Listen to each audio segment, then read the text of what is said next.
आप सभी को मसीह यीशु के सामर्थ्य नाम में जय मसीह की। मैं पास्टर सुनील कश्यप खुर्जा जंक्शन से फिर एक और बार आपके सामने परमेश्वर ने ये समय दिया है कि आपके सामने परमेश्वर का वचन बांटा जाए। हालेलुया, प्रभु की स्तुति हो। फिर एक और बार परमेश्वर के नाम को महिमा मिले, आदर मिले। फिर एक और बार हालेलुया। मैं आज आपको बताने के लिए जा रहा हूँ, एक ऐसे परिवार से मैं आपकी मुलाकात कराने के लिए जा रहा हूँ जो वास्तव में आशीषित हुए हैं। हालेलुया।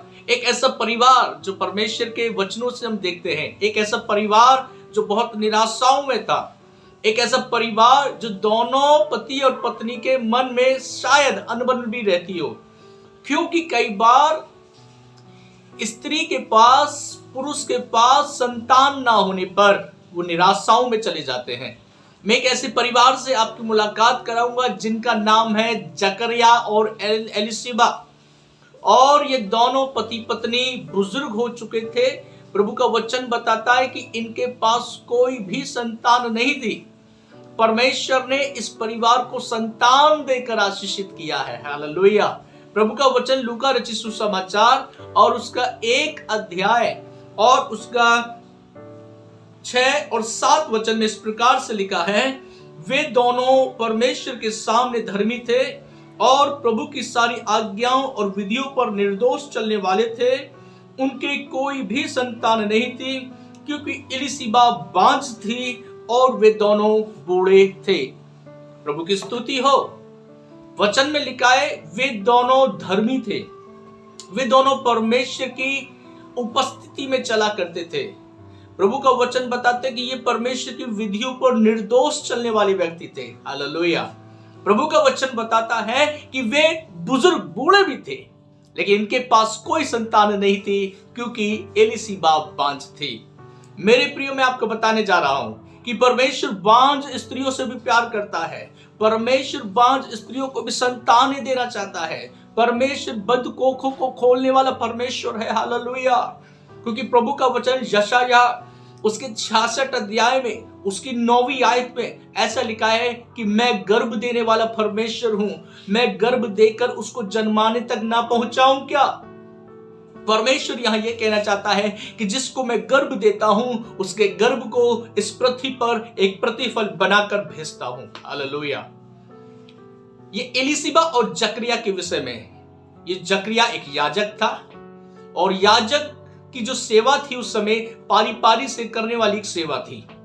और प्रभु का वचन बताता है जब याजकीय सेवा के लिए चिट्ठी डाली गई, जकरिया के नाम पर यह चिट्ठी निकली। और जकरिया के नाम पर जब चिट्ठी निकली तो जकरिया धूप जलाने के लिए परमेश्वर के मंदिर में जाता है। ध्यान से सुनिएगा, गौर से सुनिएगा कि ये जकरिया धूप जलाने के लिए परमेश्वर के मंदिर में जाता है। जब धूप जला ही रहा था, इतने में इसको दाहिनी ओर एक स्वर्गदूत खड़ा हुआ दिखाई देता है, और ये जकरिया डर जाता है, भयभीत हो जाता है, घबरा जाता है। लेकिन इतने में स्वर्गदूत की ओर से एक शब्द आता है कि हे जकरिया, डर मत, भयभीत मत हो, तेरी प्रार्थनाएं सुन ली गई है। तेरी पत्नी एलिशिबा के एक पुत्र उत्पन्न होगा और उसका नाम तू यूहन्ना रखना। हालेलुया। इसका मतलब क्या है? इसका मतलब यहां ये निकल कर आता है, मुझे और आपको एलिशिबा और जकरिया के समान धर्मी बनना पड़ेगा। मुझे और आपको एलिशिबा और जकरिया के समान परमेश्वर की विधियों पर निर्दोष चलना पड़ेगा। हालेलुया। मुझे और आपको परमेश्वर की उपस्थिति में लगातार बनना पड़ेगा। हालेलुया।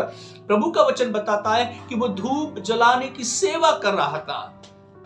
इसका मतलब मुझे और आपको परमेश्वर की सेवकाई के लिए, परमेश्वर की सेवा के लिए अपने हाथ को धूप के लिए, हाथ को धूप की वेदी जलाने के लिए बढ़ाना पड़ेगा। प्रभु का वचन बताता है जब वो धूप जला रहा था तब स्वर्गदूत उसको दिखाई दिया।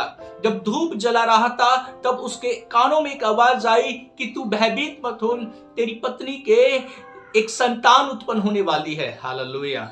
यहां पर एक चीज देखने के लिए मिलता है, वो ये है कि परमेश्वर मुझसे और आपसे, एक शब्द आया वहां पर कि सुन जकरिया, तेरी प्रार्थनाएं सुन ली गई हैं।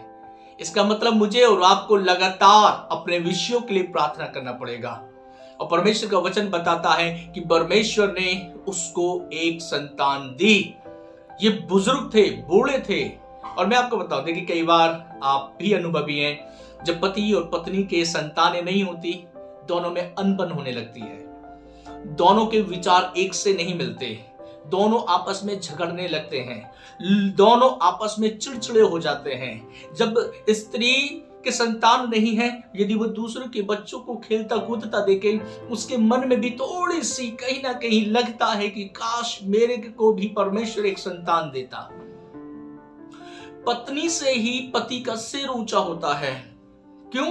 क्योंकि जब पत्नी के पास संतान है तो पिता वो कहलाता है, उसको आदर मिलता है।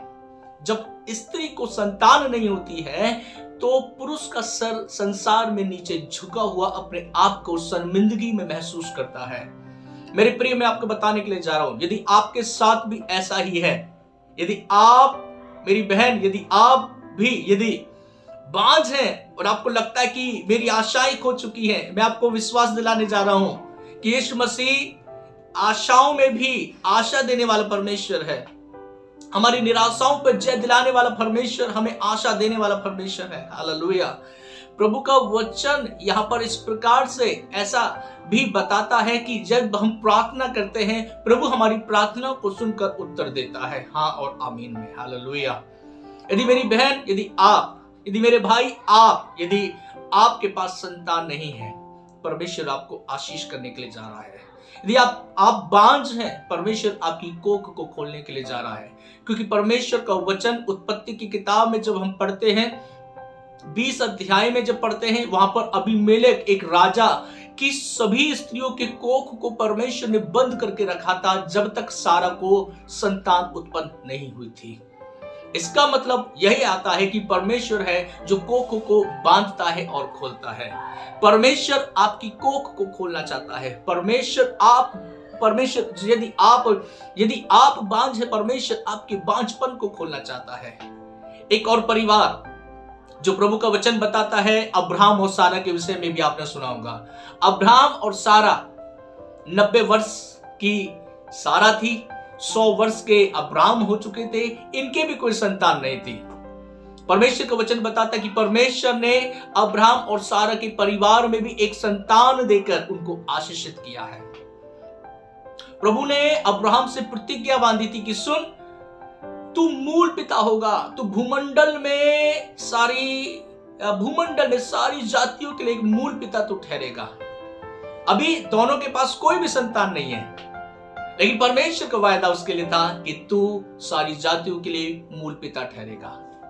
और प्रभु का वचन बताता है कि परमेश्वर ने अब्राहम और सारा को भी एक संतान देकर आशीषित किया है, और उसी एक संतान से संतानों से संतानें हुई और जातियों में बट गई। और आज परमेश्वर का वचन कहता है, अब्राहम आशीषों में, अब्राहम जातियों में मूल पिता ठहरा है। Hallelujah, hallelujah. मैं आपको यही विश्वास दिलाने के लिए जा रहा हूं, आप यीशु के पास आए। मैं ये विश्वास दिलाने के लिए जा रहा हूं, आप यीशु से प्रार्थना करें। मैं ये विश्वास दिलाने के लिए जा रहा हूं, परमेश्वर कभी भी धर्मी जन की प्रार्थना को अनसुना नहीं करता है। हालेलुया। परमेश्वर ने जैसे एलीशिबा के बांझपन को खोला है, इसमें मैं आपको और उत्साहित करूं, हो सकता है संतान ही नहीं, कई और ऐसी चीजें जो बांझपन को हो रही हो, बांझपन से लग रहा हो। शायद आपको नौकरी नहीं मिल रही हो, आपके जीवन में बांझपन लग रहा है, नौकरी पैदा नहीं हो रही। परमेश्वर आपके बांझपन अर्थात नौकरी को देने के लिए जा रहा है। शायद आप लंबे समय से बीमार हैं, आपका बांझपन नहीं खुल पा रहा, आप बीमारी से उभर नहीं पा रहे, परमेश्वर आपके बांझपन को खोलने के लिए तैयार है। हालेलुया। यदि आपके जीवन में यदि आज भी ऐसी बातें, जो पाप की सी बातें, कई बार आप जय नहीं पा रहे, मैं आपको विश्वास दिलाने के लिए जा रहा हूं, परमेश्वर बांझपन को खोलने के लिए जा रहा है। आप विश्वास करें यीशु मसीह में, आप विश्वास करें यीशु मसीह में, और यही कहना चाहूंगा, आप प्रार्थना में समय बिताएं।